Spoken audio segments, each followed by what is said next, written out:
আসসালামু আলাইকুম রহমতুল্লাহি ওবরাকাতুহ। আলহামদুলিল্লাহি ওয়াহদা ওয়াসসালাতু ওয়াসসালামু আলা মান লা নাবিয়্যা বা'দা ওয়া আলা আলিহি ওয়া সাহবিহি ওয়া মাওয়ালা। সম্মানিত ভাই ও বোনেরা, আমাদের ধারাবাহিক কোরআনে কারিমের অত্র মসজিদের তাফসিরে গত তাফসিরে আমরা যে সূরা থেকে তাফসির করেছিলাম সেই সূরাটির নাম ছিল সূরা আন-নাজিআত। আজকে যে সূরা থেকে আমাদের তাফসির হবে ইনশাআল্লাহ, সূরাটির নাম হলো সূরা আবাসা। এই সূরাটির প্রথম শব্দটি হলো আবাসা, আবাসা ওয়া তাওয়াল্লা। তো এই প্রথম শব্দটি দ্বারাই এই সূরাটির নামকরণ করা হয়েছে সূরা আবাসা। এরকম সূরার নাম কোরআনে কারিমের মধ্যে বিরল। কোরআনে কারিমের 114টি সূরার মধ্যে দেখা যাবে যতগুলো সূরা আছে অধিকাংশ সূরাই আলিফ লাম দিয়ে অর্থাৎ ইসিম দিয়ে নামকরণ করা আছে। মানে আরবি ব্যাকরণের ভাষায় এটাকে ইসিম বলা হয়, আর ইংরেজিতে বলা হয় কি কেউ বলতে পারবেন? জি, মানে নাউন। হ্যাঁ, মানে আরবিতে ইসিম। তো যতগুলো কোরআনে কারিমের সূরার নাম আছে সবগুলো প্রায় ইসিম বিশেষ্য। যেমন আল ফাতিহা, কোরআনে কারিমের প্রথম সূরা আল ফাতিহা। আল ফাতিহা মানে যে মানে উন্মুক্তকারী, উন্মোচনকারী। আল ফাতিহা ইসমে ফাইলের সিগা আলিফ লাম দিয়ে। এরপরে সূরা আল বাকারা। আল বাকারা মানে গাবি, তবে সব গাবি না। আল বাকারা আলিফ লাম আছে। আলিফ লাম কোরআনে কারিমের মধ্যে 18 অর্থে ব্যবহার হয়েছে। মানে আলিফ লামে 18 প্রকার আছে। আলিফ লাম 18 প্রকার। সব আলিফ লামের একই অর্থ না কোরআনে কারিমের মধ্যে। তো কিছু আলিফ লাম আছে এই আলিফ লাম দ্বারা একজন ব্যক্তিকে বা একটা জিনিসকে বোঝায়। যাকে বোঝানো হচ্ছে তাকে আপনি নাম বলা লাগবে না, আলিফ লাম দিয়ে বললেই আপনি বুঝে যাবেন যে কাকে বোঝানো হচ্ছে। এরকম আলিফ লাম আছে, এটাকে বলা হয় আলিফ লামে আহাদে খারেজি।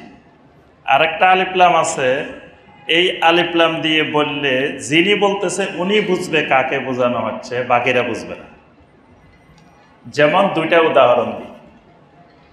আল্লাহ পাক কোরআনে কারিমে বলছেন ফাআসা ফিরআউনুর রাসূলা। কোন সূরার মধ্যে? সূরা আল মুজাম্মিল। সূরা আল মুজাম্মিলে আছে ফাআসা ফিরআউনুর রাসূলা। যে ফেরাউন কি করছে? রাসূলের নাফরমানি করছে, রাসূলের অবাধ্য হয়েছে। এখানে আল্লাহ পাক কোন রাসূল নাম বলেন নাই, বলছে ফাআসা ফিরআউনুর রাসূলা, মানে আলিফ লাম দিয়ে আর রাসূল বলছে। এখানে নাম বলা লাগবে না। একবারে যতজনে শুনছেন সবাই কিন্তু বুঝে গেছেন রাসূল এটা কোন রাসূল। কোন রাসূল? মুসা আলাইহিস সালাম। ফেরাউনের নাম থাকার কারণে ওই রাসূলের আর নাম বলা দরকার নাই। এটা আয়াতটা শোনার সাথে সাথে সবাই বুঝে যাবে এখানে রাসূল মানে মুসা আলাইহিস সালাম। এই আলিফ লামকে বলা হয় আলিফ লামে আহাদে খারেজি। আরেকটা আলিফ লাম আছে, যেমন আজকে সূরায়ও পাইবেন আবাসা ওয়া তাওয়াল্লা আন জাআহুল আ'মা। আল আ'মা একজন অন্ধ ব্যক্তি আসছে। আল্লাহ পাক কিন্তু অন্ধ ব্যক্তিটা কে নাম বলেন নাই, কিন্তু আমি আপনি শুনলে বুঝে যাব এই সাহাবীকে আব্দুল্লাহ ইবনে উম্মে মাকতুম রাদিয়াল্লাহু তাআলা, মানে সাহাবীদের মধ্যে প্রসিদ্ধ অন্ধ সাহাবী কয়েকজন ছিলেন। অন্ধ সাহাবী তার মধ্যে প্রসিদ্ধ, সবচাইতে প্রসিদ্ধ যিনি, তিনি আব্দুল্লাহ ইবনে উম্মে মাকতুম রাদিয়াল্লাহু তাআলা। তিনি নবী সাল্লাল্লাহু আলাইহি সাল্লামের কাছে এসে রুখসত চেয়েছিলেন, বলছিলেন, ইয়া রাসূলুল্লাহ সাল্লাল্লাহু আলাইহি ওয়াসাল্লাম, লাইসা লি কাঈদুন ইয়াকুদুনি ইলাল মসজিদ। আমি একদিকে অন্ধ মানুষ, আবার জামাতে হাজির হওয়ার জন্য আমাকে যে কেউ ধরে ধরে নিয়ে আসবে, রাস্তা দেখাবে, এইরকমও আমার কেউ নাই। সুতরাং আমাকে একটু জামাতে হাজির হওয়ার থেকে রুখসত দেন। এটা কিন্তু তার জন্য বড় ধরনের ওজর। আমরা বৃষ্টি হইলে ওজর বানাই আর মসজিদে আসি না, তারপরে কোনো একটু সমস্যা দেখা দিলে এটা ওজর বানাই ফেলছি, নিজে নিজে বানাই ফেলি। কিন্তু তার যে ওজরটা, এটা একেবারে সঠিক ওজর। অন্ধ মানুষ, কেউ তাকে মসজিদে নিয়ে আসবেন এমনও নাই, তাহলে তিনি মসজিদে আসবেন কেন? তিনি নবী সাল্লাল্লাহু আলাইহি ওয়াসাল্লামের কাছে রুখসত চাইলেন। ফারাক হাসালাহু, নবী সাল্লাল্লাহু আলাইহি ওয়াসাল্লাম তাকে রুখসত দিয়ে দিলেন। দেওয়ার পরে তিনি চলে যাচ্ছেন। নবী সাল্লাল্লাহু আলাইহি ওয়াসাল্লাম আবার তাকে ডাকছেন, ডেকে জিজ্ঞাসা করলেন, হাল তাসমাউন নিদা, তুমি তো চোখে দেখো না, অন্ধ মানুষ, কিন্তু তুমি কানে শোনো কিনা? তুমি আজান শুনতে পাও? তখন এই সাহাবী বললেন, ইয়া রাসূলুল্লাহ সাল্লাল্লাহু আলাইহি ওয়াসাল্লাম, আমি চোখে দেখি না, কিন্তু আমি কানে শুনি, 5 ওয়াক্ত সালাতের আজান আমি শুনি। নবী সাল্লাল্লাহু আলাইহি ওয়াসাল্লাম বললেন, যেই ব্যক্তি, যেই মুমিন কানে আজান শুনবে, এই মুমিনকে আমি নবী জামাত থেকে রুখসত দেওয়ার অধিকার আমি নবীর নেই। ফাআজিব, সুতরাং তুমি যেভাবে পারো সেইভাবেই তুমি জামাতে হাজির হইবা, আমি নবী রুখসত দিতে পারব। এরপরে অন্য হাদিসের মধ্যে আসছে, তিনি এবার কি করবেন, কেমনে মসজিদে আসবেন? তিনি তার বাড়ি থেকে মসজিদ পর্যন্ত একটা রশি বেঁধে রাখছেন। তিনি এই রাত্রে আসার সময়, ফজরের সময়, প্রত্যেক সালাতে বাড়ি থেকে রশি ধরে ধরে মসজিদে আসতেন। জামাত শেষ হলে আবার এই রশি ধরে ধরে বাসায় যেতেন। সুবহানাল্লাহ। আর আজকে দিব্যি আরামে জামাত ছেড়ে দিয়ে আবার পাক্কা মুসলমান, নামাজ না পড়ি না, ইমানের অসুবিধা কি? ইমান তো নামাজ না, খালি জামাত ছেড়ে দিলে ইমানের সমস্যা আছে। নামাজ তো পড়তেই হবে, ইচ্ছাকৃত জামাতও ছেড়ে দেওয়া যাবে না। জামাত ওয়াজিব, ওজরবিহীন জামাতও পরিত্যাগ করা যাবে না। যে ব্যক্তি কানে আজান শুনবে তার জন্য জামাত পরিত্যাগ করার অনুমতি নেই। এই সাহাবী, প্রসিদ্ধ সাহাবী আব্দুল্লাহ ইবনে উম্মে মাকতুম রাদিয়াল্লাহু তাআলা, এখানে আনজাআহুল আ'মা, এই আয়াতের মধ্যেও আমাকে, অন্ধকে, এটা সবার কাছে জানা আছে। আরেকটা আলিফলাম আছে, যিনি বুঝাবেন, যিনি বলবেন, উনি জানবেন কে, বাকিরা জানবেন না। সূরা ইউসুফের মধ্যে আছে। ইউসুফ আলাইহিস সালামের ভাইয়েরা বলতেছে, আমাদের ছোট ভাই, অনেক আদরের ভাই, আমাদের ভাইটাকে একটু আমাদের সাথে দেন, আমরা যাব, ভাই খেলাধুলা করবে, কোনো অসুবিধা নেই। কিন্তু ইয়াকুব আলাইহিস সালাম বুঝতেছিলেন এরা একটা চক্রান্ত করতেছে আমার ছেলেকে নিয়ে। তখন ইয়াকুব আলাইহিস সালাম বললেন, আখাফু আন ইয়াকুলাহু যিইবু, আমার আশঙ্কা হচ্ছে ইউসুফকে বাঘে খেয়ে ফেলবে। এই বাঘের আগেও একটা আলিফলাম আছে, আয-যিইবু। তো এই বাঘ দিয়ে কিন্তু সবাই বুঝে নাই এই বাঘ মানে কোন বাঘ। ইয়াকুব আলাইহিস সালাম বুঝছেন যে এটা কোন বাঘ, এটা বনের বাঘের কথা বলেন নাই, জঙ্গলের বাঘের কথা বলেন না। তার ভাইয়েরা মনে করছে জঙ্গলের বাঘের কথা বলছে। ভাইয়েরা বলতেছে আমরা থাকতে আবার আমাদের বাইরে বাঘে খাবে কেন, আমরা পাহারা দিব, আমরা এই করবো, বাঘে খাইতে পারবে না। কিন্তু ইয়াকুব আলাইহিস সালাম তো ওই জঙ্গলের বাঘের কথা বুঝার নাই, তিনি বুঝাইছেন তার ভাইয়েরা যাদের হাতে দিবেন এরাই তো বাঘ।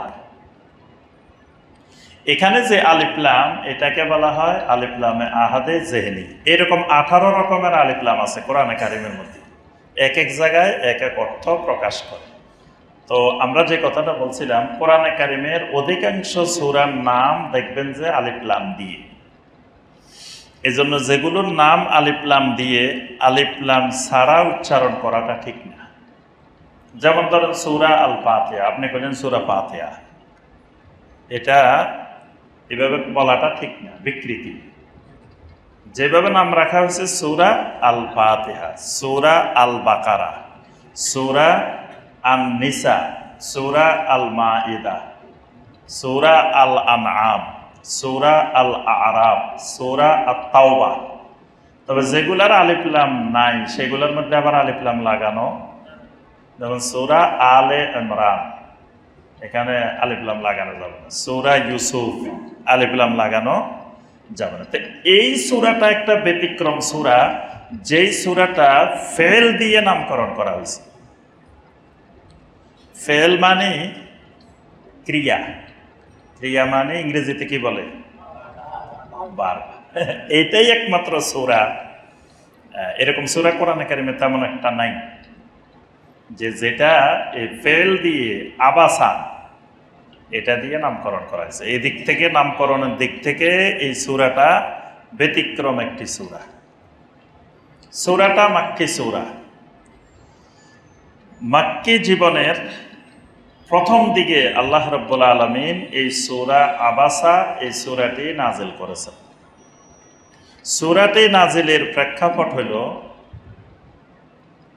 নবী সাল্লাল্লাহু আলাইহি ওয়াসাল্লামের কাছে একদিন কাফেরদের বড় বড় নেতারা আসছে। এই নেতাদের মধ্যে আবু জাহাল, উতবা, শায়বা, ওয়ালিদ ইবনে মুগীরা, আখনাস ইবনে শুরাইক লানাতুল্লাহি আলাইহিম, এরা সবাই নবী সাল্লাল্লাহু আলাইহি সাল্লামের কাছে আসছে। তখন নবী সাল্লাল্লাহু আলাইহি সাল্লামের সাথে কাফেরদের সম্পর্কটা, বাহ্যিক সম্পর্কটা ভালো ছিল। মানে তখন এমন পর্যায়ে যায় নাই যে কথাবার্তায় বন্ধ, দেখা সাক্ষাৎ বন্ধ, এরকম যায় না। তারা আসতো, নবী সাল্লাল্লাহু আলাইহি সাল্লামের সাথে কথাবার্তা বলতো, বিভিন্ন বিষয়ে আলোচনা করতো, এই পর্যায়ে ছিল। এখন এরা আসছে, নবী সাল্লাল্লাহু আলাইহি সাল্লাম চিন্তা করতেছেন এই মানুষগুলা হলো মক্কা মুকাররমার মাথা, সবগুলা বড় বড় নেতা। এই কয়টা লোক যদি ইসলাম গ্রহণ করে ফেলায় তাহলে অটোমেটিক পুরা মক্কা মুকাররমার সবগুলা মানুষ ইসলাম গ্রহণ করে ফেলে। কারণ মক্কার মানুষগুলা এদেরকেই অনুসরণ করে, এরাই মক্কার নেতা। নবী সাল্লাল্লাহু আলাইহি সাল্লাম খুবই মনোযোগের সাথে এদেরকে আল্লাহর দ্বীনের দাওয়াত দিচ্ছিলেন, এদেরকে খুব গুরুত্ব দিচ্ছিলেন। গুরুত্ব দিয়ে এদের সাথে নবী সাল্লাল্লাহু আলাইহি সাল্লাম কথাবার্তা বলতেছিলেন। এমন সময় ওই অন্ধ সাহাবী নবী সাল্লাল্লাহু আলাইহি সাল্লামের কাছে আসছে। এখন এসে তিনি নবী সাল্লাল্লাহু আলাইহি সাল্লামকে সালাম দিয়েছেন। সালাম দিয়ে বলতেছেন, ইয়া রাসূলুল্লাহ সাল্লাল্লাহু আলাইহি ওয়াসাল্লাম আরশিদিনী। দুইটা রাওয়ায়াত আসছে। কোন রাওয়ায়াতে আসছে তিনি এসে বলছেন আরশিদনি, ইয়া রাসূলুল্লাহ আরশিদনি, হে আল্লাহ রাসূল সাল্লাল্লাহু আলাইহি সাল্লাম আমাকে সত্য সঠিক রাস্তা দেখাই দেন। কোন রাওয়ায়াতে আসছে তিনি এসে বলছেন আল্লিমনি মিম্মা আল্লামাকাল্লাহ, হে আল্লাহ রাসূল সাল্লাল্লাহু আলাইহি সাল্লাম আপনাকে আল্লাহ পাক যা শিখিয়েছেন তা আমাকে শিখাই দেন। নবী সাল্লাল্লাহু আলাইহি সাল্লামের কাছে এসে এই কথাটা বলছে। এখন নবী সাল্লাল্লাহু আলাইহি সাল্লাম চিন্তা করলেন এই সাহাবী তো উনি সাহাবী, তো উনাকে তো যে কোনো সময় শেখানো যাবে, নিজের লোক, অন্য সময়ে শেখানো যাবে। কিন্তু এদেরকে তো সবসময় পাওয়া যাবে না, এই নেতাদেরকে। তিনি এদেরকে গুরুত্ব দিচ্ছিলেন, নবী সাল্লাল্লাহু আলাইহি ওয়াসাল্লাম ওই অন্ধ সাহাবীকে গুরুত্ব দিচ্ছিলেন না। আর এর ফাঁকে যখন তিনি বারবার বলতেছিলেন ইয়া রাসূলুল্লাহ আরশিদনি, ইয়া রাসূলুল্লাহ আরশিদনি, নবী সাল্লাল্লাহু আলাইহি ওয়াসাল্লাম একটু ব্রু কুঁচকাইছেন। এটাও আল্লাহ রাব্বুল আলামিনের নজর এড়ায় নাই।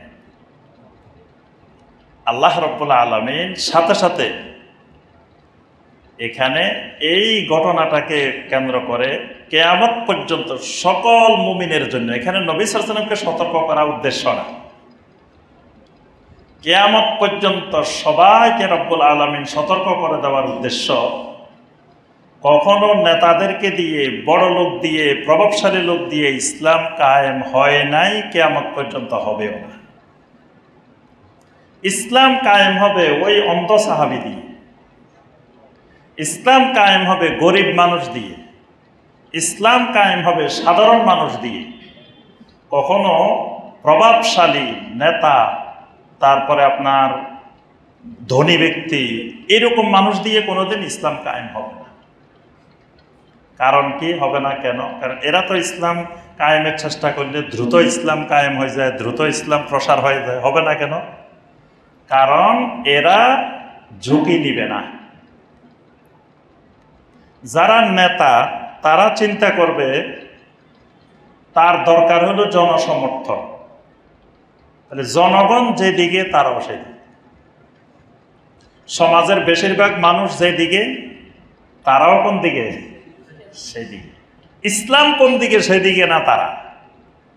কোরআন কোন দিকে? সেদিকে না। সুন্নাহ কোন দিকে? সেদিকে না। তাদের দৃষ্টি হলো সমাজের অধিকাংশ মানুষ কোন দিকে।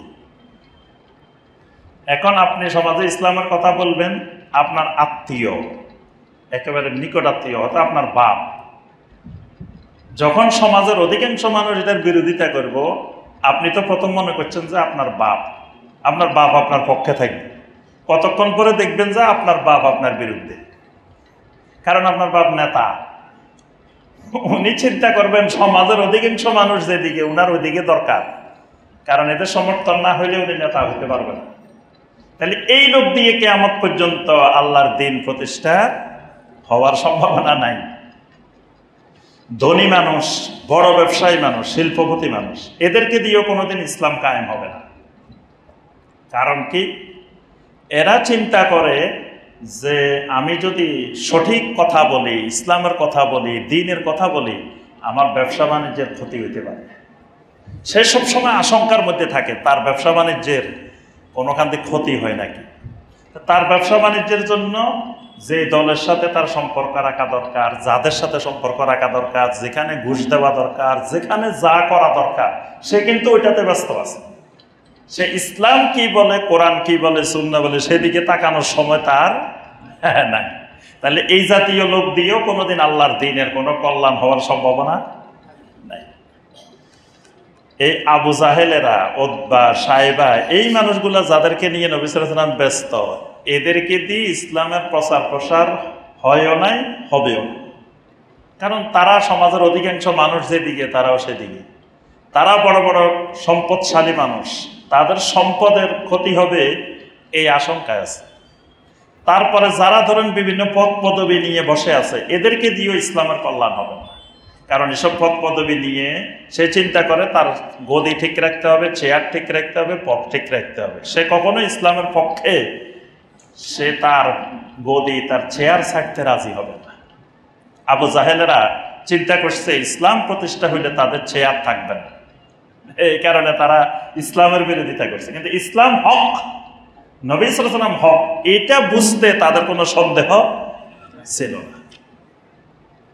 এখানে আল্লাহ রাব্বুল আলামিন শিক্ষা দিয়েছেন যে ওই অন্ধ সাহাবী, ওই সাধারণ মানুষ, ওই বেলাল ইবনে রাবাহ, ওই আবু যর গিফারি, ওই এরকম সাহাবী যারা, এদেরকে দিয়ে আল্লাহর দ্বীন কায়েম হবে। কারণ এরা জীবনের ঝুঁকি নিবে, সম্পদের ঝুঁকি নিবে, মান সম্মানের ঝুঁকি নিবে, সব কিছুর ঝুঁকি এরা নিতে প্রস্তুত থাকবে।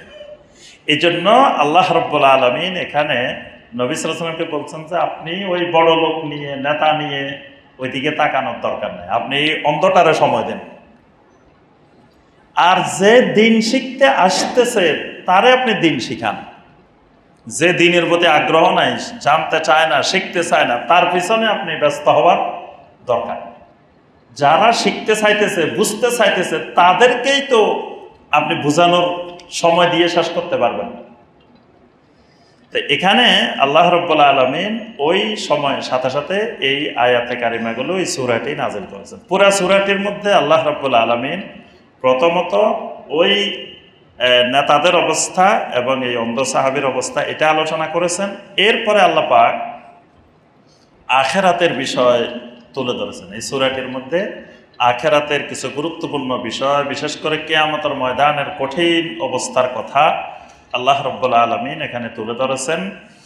এরপরে মানুষকে তার কিছু জিনিস লক্ষ্য করতে বলছেন, যেই জিনিসগুলোর মাধ্যমে সে আল্লাহ রাব্বুল আলামিনকে খুঁজে পাবে, আল্লাহর তাওহীদ খুঁজে পাবে।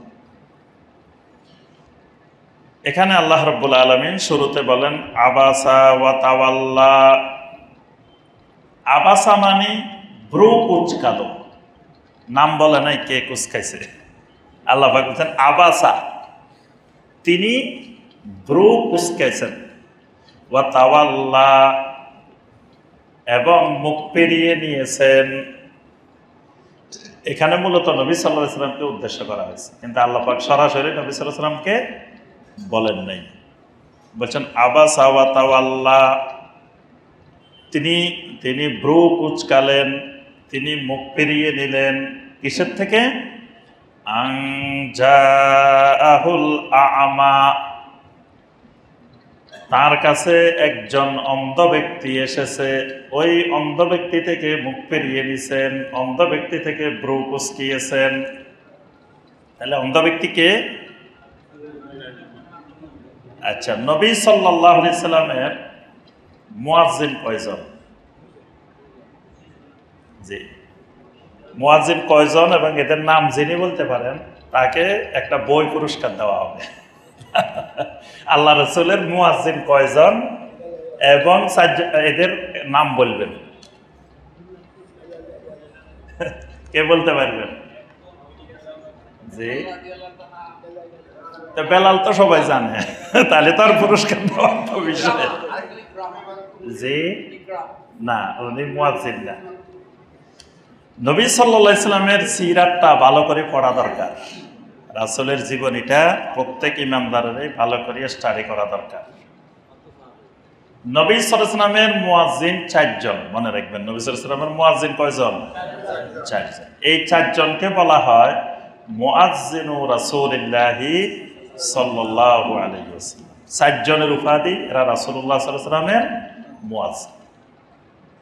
2 জন মসজিদে নববীতে, একজন মসজিদে কুবা, আরেকজন মসজিদে হারাম। এই 3 মসজিদে 4 জন মুয়াজ্জিন। আচ্ছা বলেন তো দেখি, মসজিদে কুবা আগে না মসজিদে নববী আগে? মসজিদে কুবা আগে। এজন্য ইসলামের, নবী সাল্লাল্লাহু আলাইহি ওয়াসাল্লামের প্রতিষ্ঠিত প্রথম মসজিদ মসজিদে নববী না, প্রথম মসজিদ কোনটা? মসজিদে কুবা। নবী সাল্লাল্লাহু আলাইহি ওয়াসাল্লাম হিজরতের সময় মদিনা যাওয়ার আগেই মসজিদে কুবা প্রতিষ্ঠা করেছেন। এই জন্য মসজিদে কুবায় 2 রাকাত সালাত আদায় করলে কি ফজিলত? একটা উমরার সমপরিমাণ সওয়াব পাওয়া যায়। সুবহানাল্লাহ। তবে মসজিদে কুবার নিয়তে আপনি এখান থেকে সফর করতে পারবেন। সফর করতে হবে কোন মসজিদের নিয়তে? মসজিদে নববীর নিয়তে। তবে যখন মসজিদে নববীর নিয়তে গিয়ে মসজিদে নববী জিয়ারত করবেন, তারপরে গিয়ে মসজিদে কুবা যেতে হবে। মসজিদে নববীর যে 2 জন মুয়াজ্জিন, আপনি দেখবেন যে রমাদান মাসে সাহারির ব্যাপারে নবী সাল্লাল্লাহু আলাইহি ওয়াসাল্লামের একটা হাদিস আছে। নবী সাল্লাল্লাহু আলাইহি ওয়াসাল্লাম বলছেন, তোমরা বেলালের আজান শুনলে সাহারি খাওয়া বন্ধ করে দিও না, যতক্ষণ পর্যন্ত না ইবনু উম্মে মাকতুমের আজান শুনতে না পাও। তাহলে এখানে স্পষ্ট করা আছে মুয়াজ্জিন কয়জন? দুইজন। একজনে তাহাজ্জুদের আজান দিতেন, আর একজনে ফজরের আজান দিতেন। তো ওই বেলাল রাদিয়াল্লাহু তাআলা আনহু এখানে তাহাজ্জুদের আজান দিতেন। এই জন্য নবী সাল্লাল্লাহু আলাইহি ওয়াসাল্লাম বলছেন, বেলালের আজান শুনে তোমরা সাহারি খাওয়া বন্ধ করে দিও না, যতক্ষণ পর্যন্ত না ইবনে উম্মে মাকতুমের আজান শোনো। মানে ইবনে উম্মে মাকতুম ফজরের আজান দিবে। এই ইবনে উম্মে মাকতুম আর আব্দুল্লাহ ইবনে উম্মে মাকতুম একজন না,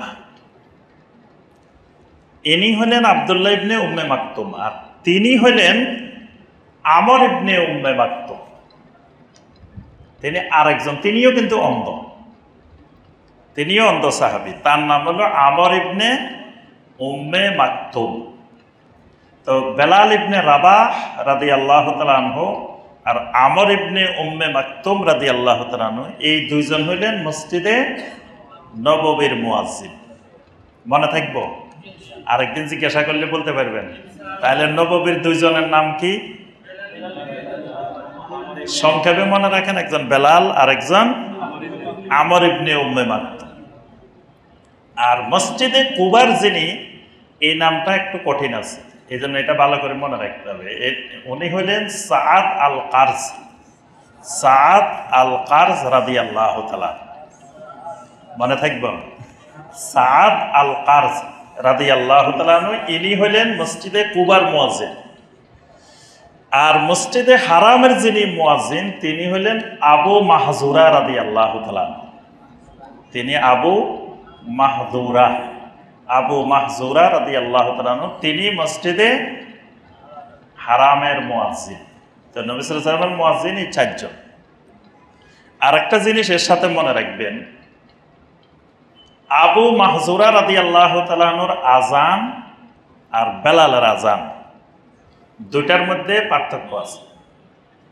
আবু মাহজুরার ইকামত, বেলাল রাদিয়াল্লাহু তাআলার ইকামত, দুইটার মধ্যে পার্থক্য আছে।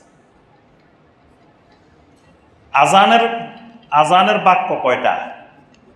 আমরা যে আজান দিই, এখানে আজান কয়টা, টোটাল কয়টা বাক্য? কোনোদিন গণে দেখছেন? প্রথমে আল্লাহু আকবার কয়বার? জি, 4 বার। তারপরে আশহাদু আল্লা ইলাহা ইল্লাল্লাহ 2 বার। কয়টা হয়েছে? 6টা। আশহাদু আন্না মুহাম্মাদ রাসূলুল্লাহ 2 বার। কয়টা? তারপরে হাইয়া আলাস সালাহ 2 বার, 10টা। তারপরে হাইয়া আলাল ফালাহ 2 বার। কয়টা হয়েছে? 12টা। 12 তো, হ্যাঁ। তারপরে আল্লাহু আকবার লা ইলাহা ইল্লাল্লাহ। তো টোটাল কয়টা হয়েছে? 15টা বাক্য। তাহলে আজানের বাক্য কয়টা? 15টা। ইকামতের বাক্য কয়টা? 17টা। মানে আরো 2টা বাড়তি, ইকামতিস সালাত, তাহলে 17টা। আবু মাহজুরা রাদিয়াল্লাহু তাআলা আনহুর আজানের বাক্য ছিল 19টা। মানে আমরা আজান দিই কয়টা? 15টা বাক্যে আজান দিই না? তো মসজিদে হারামে আবু মাহজুরা রাদিয়াল্লাহু তাআলা আনহু যে আজান দিতেন, তার আজানের বাক্য হইতো 19টা। আর ইকামতের বাক্য হইতো 17টা। ইকামতের বাক্য কয়টা? 17টা। আর আজানের বাক্য 19টা। তো এখন কথা হলো 4টা যে বাড়তি, এই 4টা কোন 4টা? আশহাদু আল্লা ইলাহা ইল্লাল্লাহ, এটা বলার সময় তিনি প্রথমে একবার আস্তে আস্তে আশহাদু আল্লা ইলাহা ইল্লাল্লাহ বলতেন, তারপরে জোরে আশহাদু আল্লা ইলাহা ইল্লাল্লাহ বলতেন। আবার আশহাদু আন্না মুহাম্মাদ রাসূলুল্লাহ প্রথমে আস্তে আস্তে বলতেন, তারপরে জোরে জোরে বলতেন। এটাকে বলা হয় তারজিহ। এখানে এই 4টা বাক্যকে উনি 2 বার বলতেন। এই কারণে ওনার আজানের বাক্য কয়টা? 19টা। ইকামতের বাক্য 17টা। কিন্তু বেলাল রাদিয়াল্লাহু তাআলা আনহু আজানের বাক্য 15টা, ইকামতের বাক্য 11টা। বেলাল রাদিয়াল্লাহু তাআলা আনহুর আজানের 15টা, ইকামত কয়টা? 11টা। আচ্ছা, এখন মসজিদে হারাম আর নববীর ইকামত শুনছেন? যারা হজে গেছেন, উমরা গেছেন, শুনছেন না? ওখানে কয়টা ইকামতের বাক্য? আল্লাহু আকবার, আশহাদু আল্লা ইলাহা ইল্লাল্লাহ, আশহাদু আন্না মুহাম্মাদার রাসূলুল্লাহ, হাইয়া আলাস সালাহ, হাইয়া আলাল ফালাহ, কাদ কামাতিস সালাতু কাদ কামাতিস সালাহ, আল্লাহু আকবার আল্লাহু আকবার লা ইলাহা ইল্লাল্লাহ। এই একামতটা বেলাল রাদিয়াল্লাহু তাআলা আনহুর একামত। এটা কার একামত? বেলাল রাদিয়াল্লাহু তাআলা আনহুর একামত। এই কারণে এই আজান এবং একামতের বাক্য নিয়ে ফুকাহায়ে কেরামের মধ্যে একতলাফ আছে। তো হানাফি মাযহাবের মত অনুযায়ী তারা আজান নিছেন বেলাল রাদিয়াল্লাহু তাআলা আনহুর আজান, একামত নিয়েছেন আবু মাহজুরা রাদিয়াল্লাহু তাআলা আনহুর একামত। এটা মনে রাখবেন, তাহলে আরেক সময় জিজ্ঞেস করলে মনে থাকবে। আমাদের দেশে যে আজান, এটা কার আজান? বেলাল রাদিয়াল্লাহু তাআলা আনহুর আজান। যে একামত, এটা কার একামত? আবু মাহজুরা রাদিয়াল্লাহু তাআলা আনহুর একামত। আর সৌদি আরবে, কাতারে, কুয়েতে, পুরা আরব দেশগুলা, সকল আরব দেশ সবগুলাতে আজান ও বেলালের, একামত ও বেলাল, দোনোটাই কার? বেলাল রাদিয়াল্লাহু তাআলা আনহুটা। এই জন্য দুইটাই হাদিস দ্বারা প্রমাণিত। বেলাল রাদিয়াল্লাহু তাআলা আনহুটাও সহিহ হাদিস দ্বারা প্রমাণিত, আবু মাহজুরা রাদিয়াল্লাহু তাআলা আনহুটাও সহিহ হাদিস দ্বারা প্রমাণিত। তাহলে এখানে যে আমা, উনি হলেন আব্দুল্লাহ ইবনে উম্মে মাকতুম।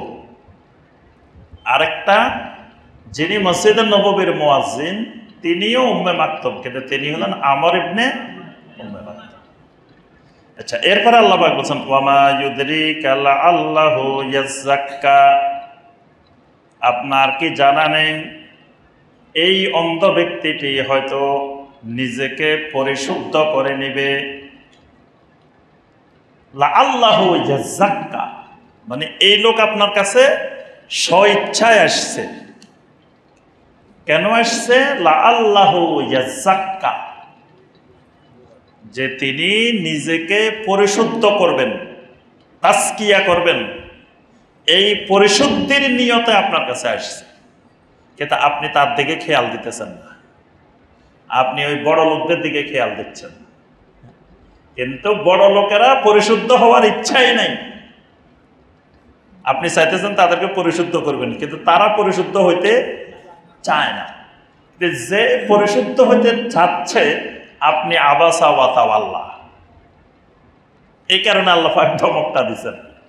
তাহলে এখানে আরো একটা জিনিস লক্ষণীয়, ইয়াযাক্কা মানে পরিশুদ্ধ হওয়া, তাজকিয়া। এই পরিশুদ্ধ দুই দিক থেকে হয়। আল্লাহ রাব্বুল আলামিনও পরিশুদ্ধ করেন, বান্দা নিজের থেকেও পরিশুদ্ধ করতে হয়, পরিশুদ্ধির চেষ্টা চালাইতে হয়। এই কারণে কোরআনে কারিমে তাজকিয়াকে আল্লাহর সাথেও সম্পৃক্ত করা হয়েছে, বান্দার সাথেও সম্পৃক্ত করা হয়েছে। আল্লাহ বলেন কাদ আফলাহা মান যাক্কাহা ওয়া কাদ খাবা মান দাসসাহা। কাদ আফলাহা মান যাক্কাহা, যে নিজেকে পরিশুদ্ধ করে নিছে, তাজকিয়া করে নিছে, সে সফল হয়ে গেছে। সুবহানাল্লাহ। তাহলে এখানে নিজে পরিশুদ্ধ করছে, আল্লাহ পাক এটা বান্দার সাথে সম্পৃক্ত করছে। কাদ আফলাহা মান তাযাক্কা ওয়া যাকারা ইসমা রাব্বিহি ফাসাল্লা। এখানে আল্লাহ পাক বান্দার দিকে কাদ আফলাহা মান তাযাক্কা, যে নিজেকে পরিশুদ্ধ করেছে সে সফল হয়েছে। এখানেও আল্লাহ রাব্বুল আলামিন তাজকিয়াকে, পরিশুদ্ধিকে ওই অন্ধ সাহাবীর দিকে সম্পৃক্ত করছেন। তাহলে বোঝা যায় পরিশুদ্ধ হওয়ার চেষ্টাটা নিজে চালাইতে হবে। পরিশুদ্ধ মানে কি? পরিশুদ্ধি আকীদার পরিশুদ্ধি। আকীদার পরিশুদ্ধি হইলে আমলের পরিশুদ্ধি অটোমেটিক হবে, কিন্তু আমলের পরিশুদ্ধি করলে আকীদার পরিশুদ্ধি হবে না। বুঝতে পারছেন? এই জিনিসটা ভালো করে বুঝতে হবে। মানে পরিশুদ্ধটা করতে হবে, তাজকিয়াটা করতে হবে আকীদার, বিশ্বাসের।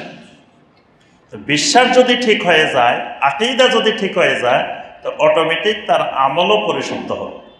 আর বিশ্বাসে যদি দুর্বলতা থাকে, তার আমলেও দুর্বলতা থাকবে, আমল পরিশুদ্ধ হবে না।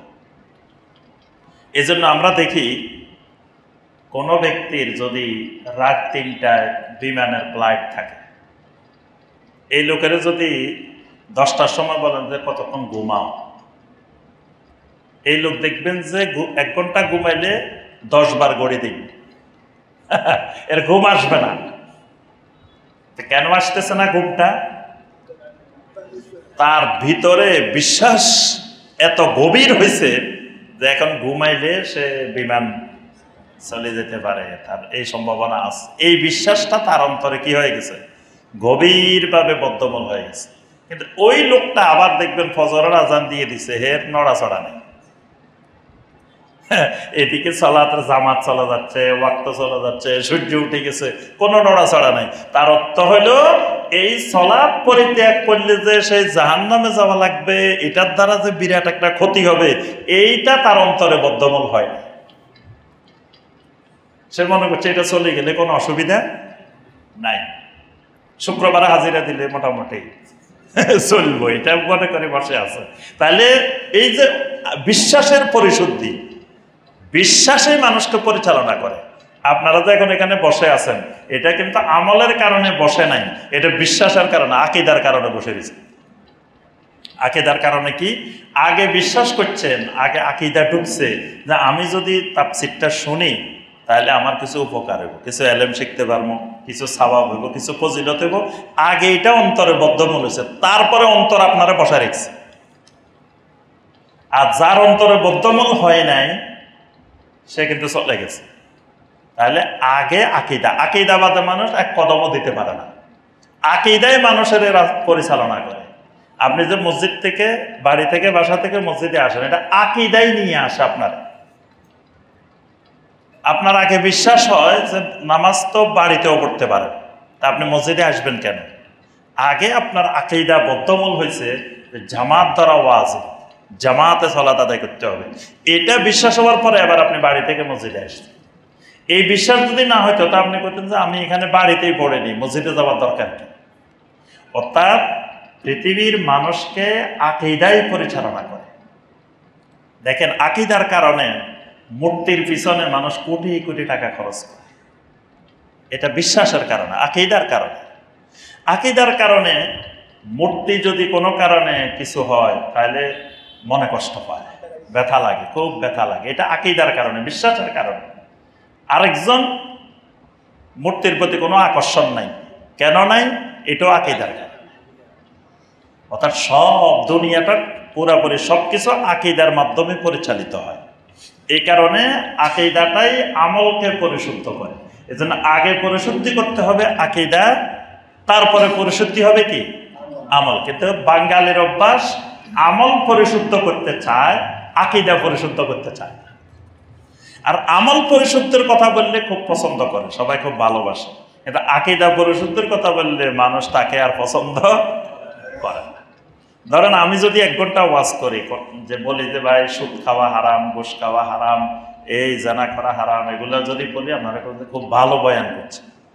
কিন্তু যদি আমি বয়ান করি যে এটা করা শিরিক, এটা করা শিরিক, এটা করা বেদাত, এটা করা বেদাত, আপনারা এটা করতেছেন বেদাত, আপনারা লালবাতি জ্বালায় রাখেন বেদাত, আপনারা এটা করেন বেদাত, ওইটা করেন বেদাত, এবার কিন্তু ভালো না।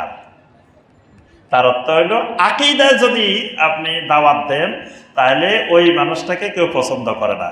কিন্তু আমলের দাওয়াত দিলে, আমলের বয়ান করলে, আমলের ফজিলত, এটা করবেন এত কোটি, এটা করবেন এত লক্ষ, বাস হুজুর এটা খুব ভালো, খতিব সাহেব এত সুন্দর বয়ান করে, এটা করলে এত কোটি, এটা করলে এত লক্ষ, খালি ফজিলত, দেখবেন যে খুব পছন্দ।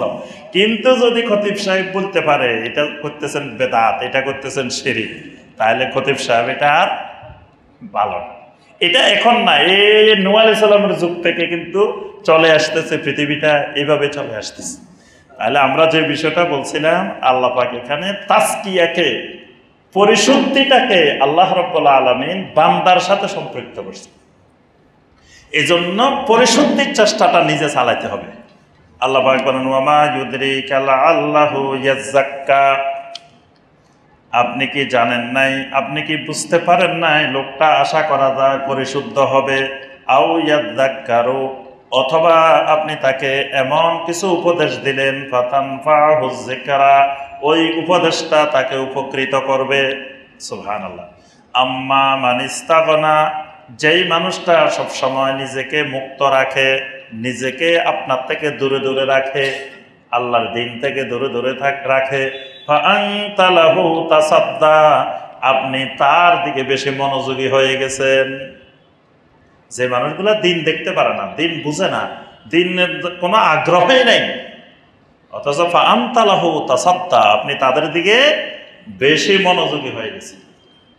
ওয়ামা আলাইকা আল্লা ইয়াযাক্কা, এরা পরিশুদ্ধ হোক আর না হোক এইটার কোনো জবাবদিহিতা আপনার নাই। এরা পরিশুদ্ধ না হইলেও আপনাকে এটার জবাবদিহি করা লাগবে। ওয়া আম্মা মান জাআকা ইয়াসআ, আর আপনার কাছে যেই মানুষটা এসেছে ইয়াসআ, অনেক কষ্ট করে এসেছে, অনেক প্রচেষ্টা চালিয়ে আপনার কাছে এসেছে, ওয়া হুয়া ইয়াখশা, এই লোকটা আল্লাহ রাব্বুল আলামিনকে ভয় করে। সুবহানাল্লাহ। যে মানুষটা আসছে সে নিজের প্রচেষ্টায় আসছে, আপনি তারে ধরে আনেন নাই, আপনি তাকে ডেকে আনেন নাই, সে নিজের থেকে আপনার কাছে আসছে। এবং ওয়া হুয়া ইয়াখশা, সে আল্লাহকে যথাযথ ভয় করে, এই কারণে সে আসছে যে সে আপনার কাছে এলেম শিখতে চায়, সত্য সঠিক রাস্তা পেতে চায়, আল্লাহকে ভয় করার কারণে। ফাআনতা আনহু তালাহা, অথচ আপনি তার থেকে অমনোযোগী হয়ে আছেন, তাকে সময় দিচ্ছেন না, তার দিকে খেয়াল করতেছেন না। কাল্লা, কখনো না, ইন্নাহা তাযকিরা, এই কোরআন হলো একটা উপদেশ বাণী, উপদেশ স্মারক। ফামান শাআ যাকারা, যে চায় এই স্মারক থেকে সে উপদেশ নিবে। মানে জোর করে কাউকে দেওয়ার দরকার নেই, খাওয়াই দেওয়ারও দরকার নাই, বুঝাই দেওয়ারও দরকার নাই। যে বুঝতে চায় সে কোরআন থেকে বুঝে নিবে। এখানে আল্লাহ পাক বান্দার দিকে বলছেন ফামান শাআ, যে চায়, আর চাইলেই আল্লাহ দিবেন, না চাইলে আল্লাহ দিবেন না। ফি সুহুফিম মুকাররামা মারফুআতিম মুতাহহারা, এই কোরআনে কারীম এক সম্মানিত সহিফার মধ্যে লেখা আছে। কোরআনে কারীমটা যেখানে লেখা আছে এটাকে প্রথম আল্লাহ পাক বলছেন ফি সুহুফিম মুকাররামা, সম্মানিত সহিফা, মারফুআতিম মুতাহহারা, এটা সুউচ্চ পবিত্র জায়গায় লেখা আছে। কোথায়? প্রথমত লাউহে মাহফুজে। এটার মূল কপি কোথায়? এটা তো ফটোকপি, আমাদের কাছে যেটা এটা কি ফটোকপি, কিন্তু এটার মূল কপি কোথায়? লাউহে মাহফুজে। এটার আরো একটা কপি আছে, সেটা কোথায়? জি, সপ্তম আকাশের, সপ্তম আকাশে না, প্রথম আকাশে, বাইতুল ইজ্জত, সপ্তম আকাশে বাইতুল মামুর, সেখানে আল্লাহর ঘর আছে। কিন্তু কোরআনে কারিমের আরেকটা কপি হলো প্রথম আসমান, সেটার নাম বাইতুল ইজ্জত। তো এখানে আল্লাহ পাক ওই দুটা জায়গার কথা বলছেন, যে প্রথম আসমানে বাইতুল ইজ্জত আর ওই লাউহে মাহফুজ, সেগুলোকে বলছেন মুকাররামা, মারফুআ, মুতাহহারা, বিআইদি সাফারাতিন কিরামিন বারারাহ, আর যাদের হাতে সংরক্ষণ করা আছে এরা হলো সাফারা। সাফারা মানে বুঝেন? সাফারা মানে দূত, মানে অন্য দেশের রাষ্ট্রদূত আছে না, রাষ্ট্রদূতদেরকে বলা হয় সাফারা, আর এমবেসিকে বলা হয় সেফারা। তো আল্লাহ পাক বলছেন এই কোরআনে কারিমটা আছে ওই দূতদের হাতে। কোন দূত? কিরামিন বারারা, যারা সম্মানিত, যারা নেককার, মানে যাদের জীবনে কোনো গুনাহ নেই। বারারা, বারারা মানে এদের জীবনে কোনো গুনাহ নাই, শুধু নেকি আছে। আর কিরামিন মানে এরা সবাই সম্মানিত। এরা কারা? ফেরেশতা, মালাইকা। ফেরেশতাদেরকে আল্লাহ পাক এখানে তিনটা সিফাত দিয়েছেন, একটা হলো সাফারা, একটা হলো কিরামিন, আর একটা হলো বারারা। কুতিলাল ইনসানু মা আকফারা, ওই মানুষ ধ্বংস হয়ে যাক, আল্লাহ পাক বদদুয়া দিয়েছেন। কুতিলাল ইনসান, ওই মানুষটা ধ্বংস হয়ে যাক, অভিশপ্ত হয়ে যাক। মা আকফারা, কেমন করে সে আল্লাহর সাথে কুফরি করে। কি আশ্চর্যজনক! মা আকফারা, সে কেমন করে আল্লাহর সাথে কুফরি করে, আর যে কুফরি করে এই মানুষ ধ্বংস হয়ে যায়। মিন আইয়ি শাইইন খলাকা, সে কি চিন্তা করে দেখে নাই তাকে কোন জিনিস থেকে সৃষ্টি করা হয়েছে? মিন নুতফাহ, তাকে একটা শুক্র বিন্দু থেকে সৃষ্টি করা হয়েছে, নুতফা থেকে সৃষ্টি করা হয়েছে। তো সে তো এত দামি, এত গুরুত্বপূর্ণ, এত মানে স্বর্ণর উপর মোড়ানো জিনিস না, সে তো এক তুচ্ছ জিনিস থেকে আল্লাহ রাব্বুল আলামিন তাকে সৃষ্টি করেছে। এই জন্য আল্লাহ পাক বলছে সে কি চিন্তা করে দেখে নাই সে কিসের থেকে সৃষ্টি হয়েছে? মিন নুতফা, সে সৃষ্টি হয়েছে একটা নগণ্য শুক্র বিন্দু থেকে। খলাকাহু ফাকাদ্দারাহ, কালকে আপনারা দেখছেন বাংলাদেশের এক বিচারপতি, কুখ্যাত এক বিচারপতি, যার হাতে আমাদের জাতীয় বিশ্ববিদ্যালয়ে 1000 মানুষের চাকরি, সে তার রায় দিয়ে 1000 মানুষের চাকরি নষ্ট করে দিছে, চাকরিচ্যুত করে দিছে অবৈধভাবে। তাহলে 1000 মানুষের চাকরি মানে কি? 1000 পরিবারের রিজিকের মধ্যে সে হাত দিছে। এইভাবে যত অনৈতিক কাজ আছে বাংলাদেশে সবগুলা রায় সে লিখত। তারপরে একজন এই দেশের আলেমে দ্বীন আল্লামা দেলোয়ার হোসেন সাঈদী রাহিমাহুল্লাহ, তাকে সে মৃত্যুদণ্ড দিচ্ছে। অন্য বিচারপতি, একজন বিচারপতি তাকে নির্দোষ হিসাবে খালাস দিয়ে দিছে। 2 জন মৃত্যুদণ্ড দিছে, এই 2 জন আজীবন ইয়া দিছে, আর সে মৃত্যুদণ্ড দিছে। আর কালকে দেখছেন সে তার অবস্থাটা কি আল্লাহ জমিনে দেখাইছে। সে কলা পাতার উপরে শুয়ে রয়েছে, রশিদি বান্ধে, তারপরে তারে নিয়ে আসছে। তারপরে একজনে ধরে একবারে তারে কয় আপনার নাম কি? তারপরে কয় আমি ইন্ডিয়া আসছি কি বাংলাদেশে যাওয়ার জন্য নাকি? তার নাকি 60-70 লাখ টাকা সব মারি ধরে নিয়ে গেছে। তার কি ধম্ব! যখন টক শোতে আসতো কয়েকদিন আগে, উপস্থাপিকাকে বলতেছে রাজাকারের বাচ্চা, তারপরে ছাত্রদেরকে বলছে এগুলো সব রাজাকারের নাতিপুতি, রাজাকারের বাচ্চা।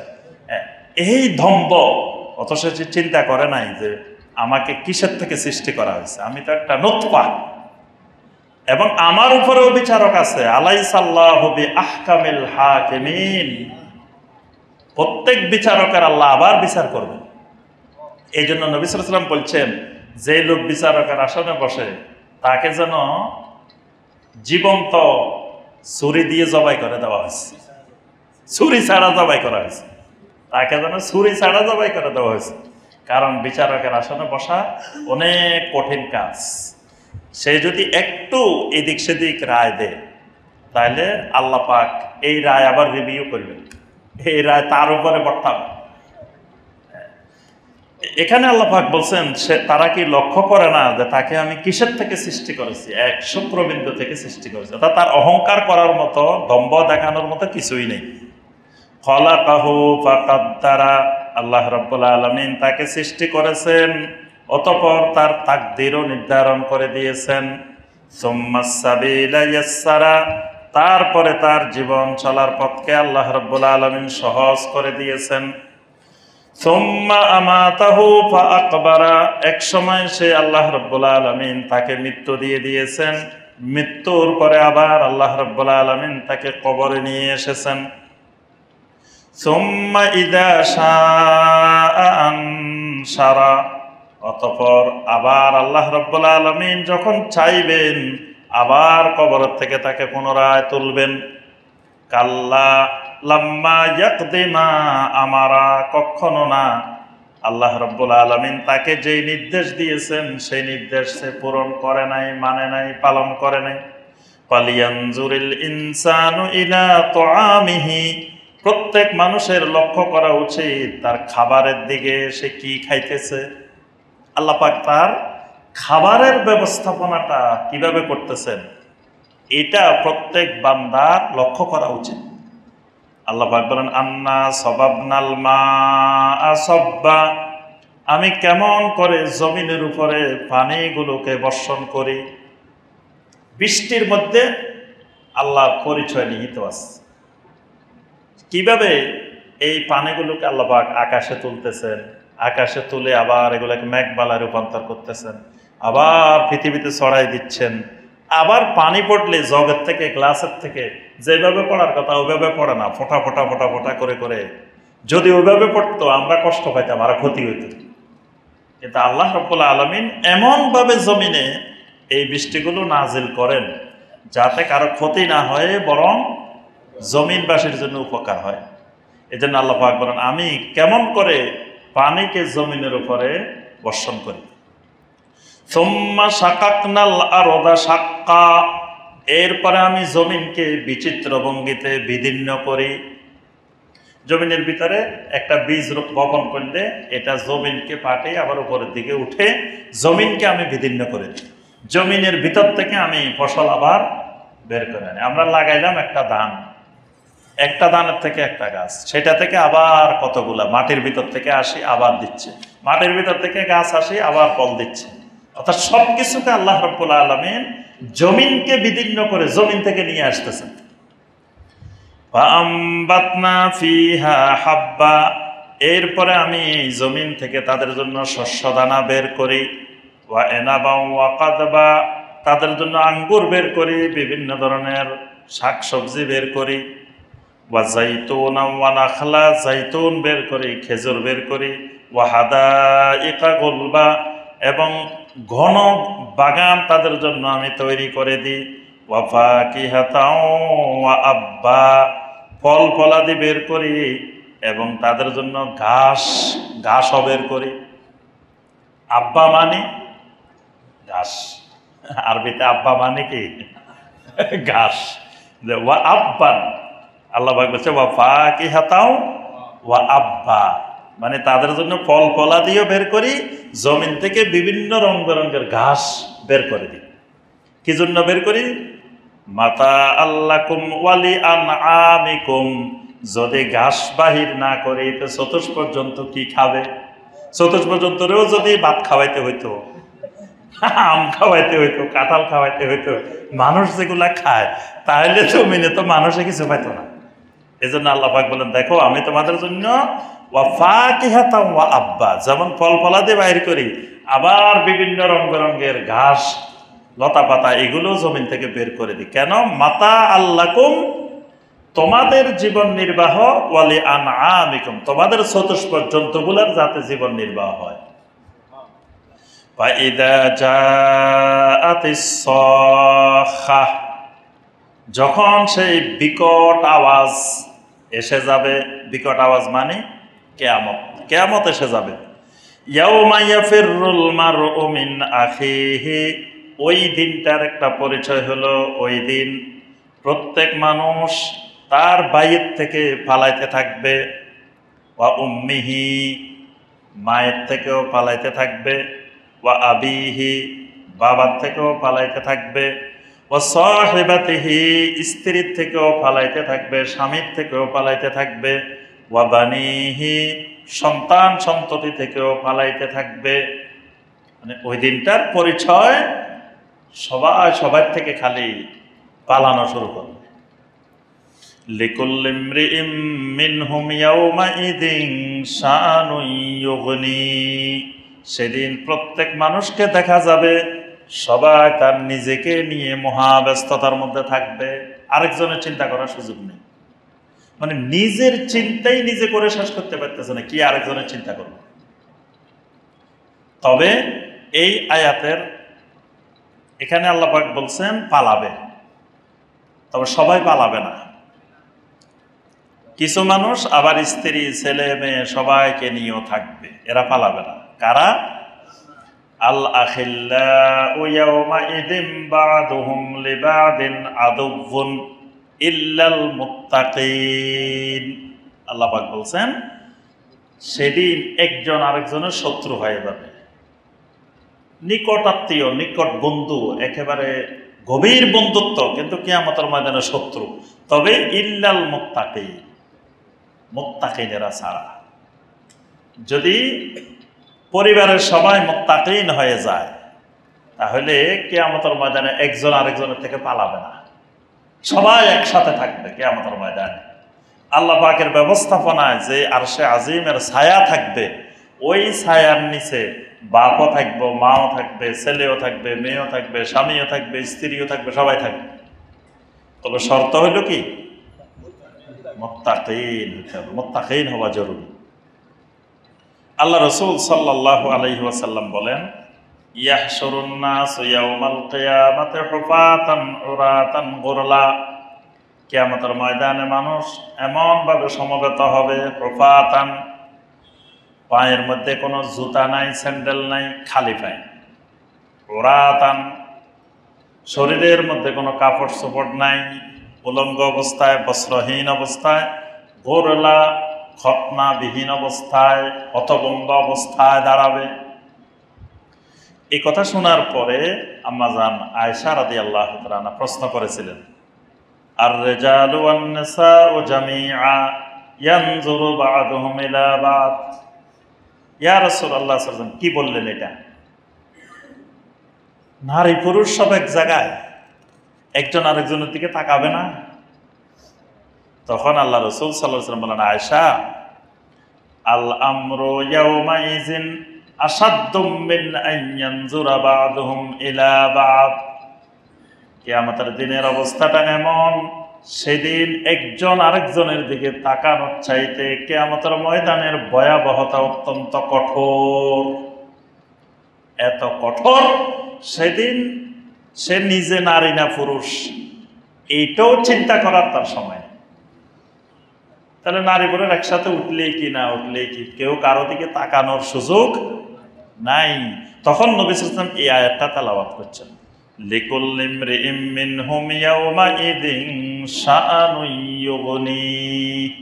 সেদিন প্রত্যেক মানুষ তার নিজেকে নিয়ে ব্যস্ত হয়ে যাবে, নিজের চিন্তায় বিপদ, আমার কি হবে, সামনে আমার কি হবে। আল্লাহ পাক বলেন, সেদিন মানুষের অবস্থা দুই রকম হয়ে যায়, দুই ভাগে ভাগ হয়ে যায়। উজুহু ইয়াওমাইযিন মুসফিরা দাহিকাতুম মুস্তাবশিরা। সেদিন কিছু মানুষের চেহারা হয়ে যাবে মুসফিরা। মুসফিরা মানে শুভ্র, সুন্দর, ঝলমলে। মুসফিরা উজ্জ্বল হয়ে যাবে। আসফার মানে ফর্সা, সবে সাদেক হয় না, সবে সাদেকের উপরে ফর্সা হয় না। নবী সাল্লাল্লাহু আলাইহি ওয়াসাল্লাম বলেন, আসফিরু বিল ফজর, তোমরা ফজরকে ফর্সা করো। বাঙালি বুঝছে ফজর শুরুই করতে হইব একেবারে সূর্য ওঠার আগ দিয়ে। হাদিস বোঝার ক্ষেত্রে বাঙালি এখানে মারাত্মক ভুল বুঝছে। নবী সাল্লাল্লাহু আলাইহি ওয়াসাল্লাম বলছেন, আসফিরু বিল ফজর, ফজরকে তোমরা কি করো? ফর্সা করো। তো ফর্সা করো মানে কি? ফজরে এত লম্বা কেরাত পড়ো যাতে তোমার ফজর শেষ হইতে হইতে ফর্সা হয়।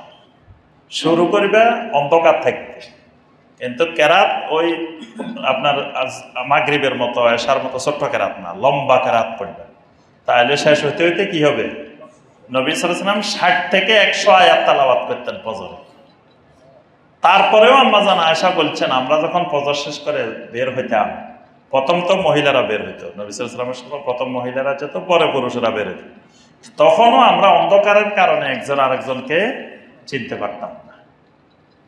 আর আমাদের দেশে ফজর যে যত দেরিতে পড়তে পারে তত খুশি। দেখবেন মানে যে এত দেরিতে নামাজ হয়, সূর্য ওঠার কাছাকাছি, একেবারে সূর্য উঠে যাবে তখনও ফজর হয়, তখনও দেখুন ফজরে আযান দিতেছে বিভিন্ন মসজিদে। তো এখানে আল্লাহ পাক বলেন, উজুহু ইয়াওমাইযিন মুসফিরা, সেদিন কিছু মানুষের চেহারা ফর্সা হয়ে যাবে, উজ্জ্বল হয়ে যাবে। দাহিকাতুম মুস্তাবশিরা, হাস্যোজ্জ্বল হয়ে যাবে। মুস্তাবশিরা এবং সুসংবাদ প্রাপ্ত, মানে খুশির খবর পাইলে চেহারা যেরকম হয়ে যায় এরকম হয়ে যাবে। ওয়া উজুহু ইয়াওমাইযিন আলাইহা গাবারা তারহাকুহা কাতারা। আবার কিছু মানুষের চেহারা হয়ে যাবে একেবারে মলিন, গাবারা, একেবারে কুচকুচে কালো, মলিন হয়ে যাবে। তারহাকুহা কাতারা, মনে হবে ওই কালোর উপরে, চেহারার উপরে কালি মেখে দেওয়া হয়েছে। একেবারে কুচকুচে কালি তার চেহারার উপরে মাখিয়ে দেওয়া হয়েছে। উলাইকা হুমুল কাফারাতুল ফাজারা, যে মানুষগুলোর চেহারা এরকম কালো হবে এরা হলো কাফারা ফাজারা। কাফারা কাফেরের বহুবচন কাফারা, ফাজেরের বহুবচন ফাজারা, মানে এরা হবে কাফের, এরা হবে ফাজের। ফাজের মানে গুনাহগার, বড় ধরনের পাপী, বড় ধরনের অপরাধী। আল্লাহ রাব্বুল আলামিন আমাদের সবাইকে, যে মানুষগুলোর কথা আল্লাহ পাক বলছেন উজুহুন ইয়াউমাইদিন মুসফিরা দাহিকাতুম মুস্তাবশিরা, আল্লাহ পাক আমাদেরকে এই মানুষগুলোর অন্তর্ভুক্ত হওয়ার তৌফিক দান করুন। আল্লাহ রাব্বুল আলামিন আমাদের সবাইকে আসহাবুল জান্নাহ হিসাবে কবুল ও মঞ্জুর করুন। আল্লাহ রাব্বুল আলামিন আমাদের সবাইকে নিজেদেরকে পরিশুদ্ধ করার আল্লাহ পাক তৌফিক দান করুন। আল্লাহ রাব্বুল আলামিন আমাদের অন্তরকে পরিশুদ্ধ করে দিন। আল্লাহ পাক আমাদের সাথে কোরআনে কারিমের সম্পর্ক, কোরআনে কারিমের তাআল্লুক আল্লাহ পাক বৃদ্ধি করার তৌফিক দান করুন। কোরআনে কারিমকে কিয়ামতের ময়দানে আল্লাহ পাক আমাদের পক্ষের দলিল হিসাবে, আমাদের পক্ষের হুজ্জাত হিসাবে, আমাদের জন্য শাফাআতকারী হিসাবে আল্লাহ পাক কবুল ও মঞ্জুর করে নিন। আমিন ইয়া রাব্বাল আলামিন।